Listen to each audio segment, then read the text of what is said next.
Электромобильная компания ArcFox создана концерном BAIC чуть более 5 лет назад, но выйти на рынок электрокаров и создать полноценную конкуренцию за этот сравнительно немалый промежуток времени бренду толком не удавалось.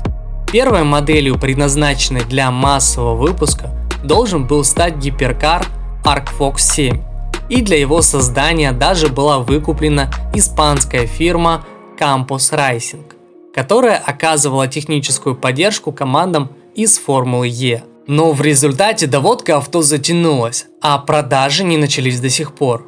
И товарным первенцем оказался забавный электромобиль ArcFox Lite. Но, увы, и он не смог стать массовым.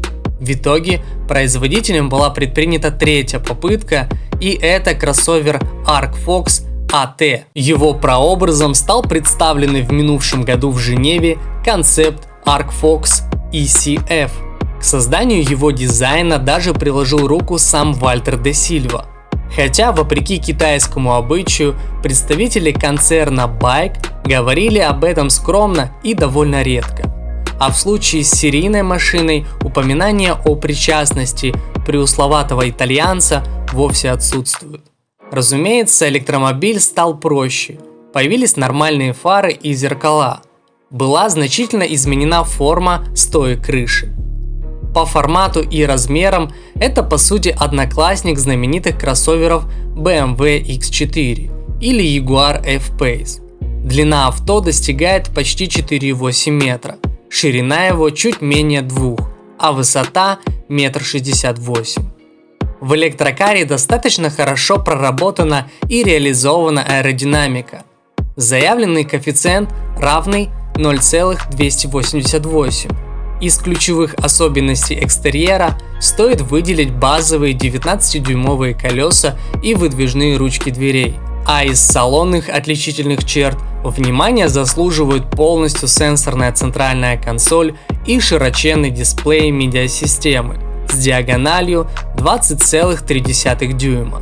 ArcFox AT стал первой моделью, основанной на модульной платформе AMC, компоненты для которой поставляются мировыми компаниями Borg-Warner, Valeo и Siemens. С точки зрения компоновки в автокаре ничего особенного нет.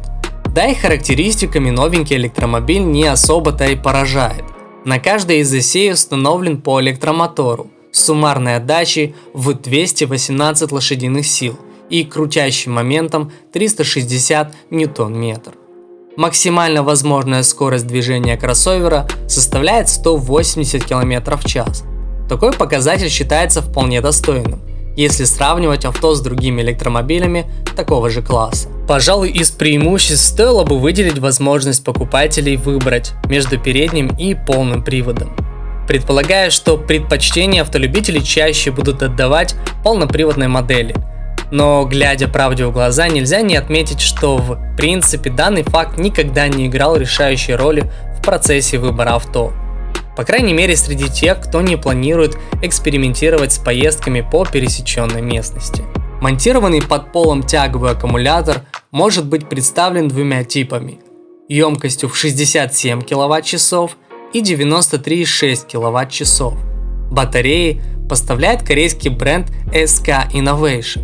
По заявлению производителя, полного заряда хватает на 480 км хода при емкости аккумуляторов в 67 кВч и 653 км при 93,6.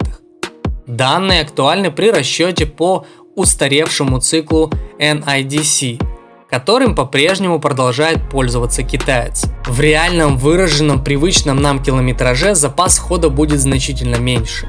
Во внешнем виде ArcFox AT нет ничего лишнего. С точки зрения инновационности и привлекательности он пустоват даже для китайского авто. Дизайнеров, вероятно, цеплял минимализм электрокаров Tesla Motors, ввиду чего подобную сдержанность решили повторить. Выпуск ArcFox AT производится на новом предприятии BAIC Blue Park Magna Automobile, которое было создано совместно с компанией Magna. Это ее первое предприятие, действующее за пределами Европы. Хотя на контрактной основе австрийцы ранее уже участвовали в проектировании других площадок. Тестовое производство уже идет. Поставки товарных машин начнутся летом. Ориентировочная стоимость данного авто будет составлять $40 000. На этом все. Спасибо за просмотр. Если видео показалось вам интересным, рекомендуем подписаться на наш канал.